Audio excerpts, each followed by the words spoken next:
সবাই মিলে আমার সঙ্গে একবার দু হাত মুষ্টি করে জুড়ে বলেন ভারত মাতা কি, ভারত মাতা কি, বিজেপি জিন্দাবাদ, বিজেপি জিন্দাবাদ, প্রফেসর ডক্টর মানিক সাহা জিন্দাবাদ, প্রফেসর ডক্টর মানিক সাহা জিন্দাবাদ, রাজীব ভট্টাচার্য জিন্দাবাদ, রাজীব ভট্টাচার্য জিন্দাবাদ। মন্ডলের উদ্যোগে এখানে আমাদের যে ৪৬তম ভারতীয় জনতা পার্টির প্রতিষ্ঠাতা দিবস সেই উপলক্ষে একটা প্রোগ্রাম রাখা হয়েছে। যারা এখানে অ্যাক্টিভ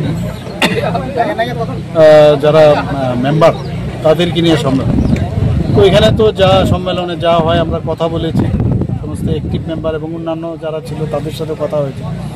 এর মধ্যে প্রায় 50টা ফ্যামিলি, এর মধ্যে 140 জন আমাদের আজকে এখানে যোগদান করেছে এবং তারা মূলত কংগ্রেস এবং সিপিএম পার্টির থেকে এসেছে এবং ওনাদেরকে আমি স্বাগত জানাচ্ছি ভারতীয় জনতা পার্টির পতাকা ধরে আসার।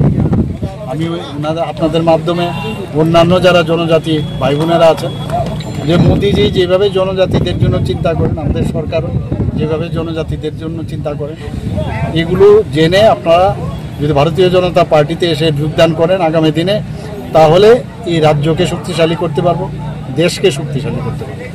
স্যার, আগামী যে বিধানসভা সাবজেক্টের যে এডিসি ইলেকশন আছে, ওই ইলেকশন নিয়ে যে আপনি যে বিজেপির তরফ থেকে কি মনে আছে যে পার্টি না ইলেকশন হবে, আমরা ইলেকশন লড়বো, এত অসুবিধা নেই।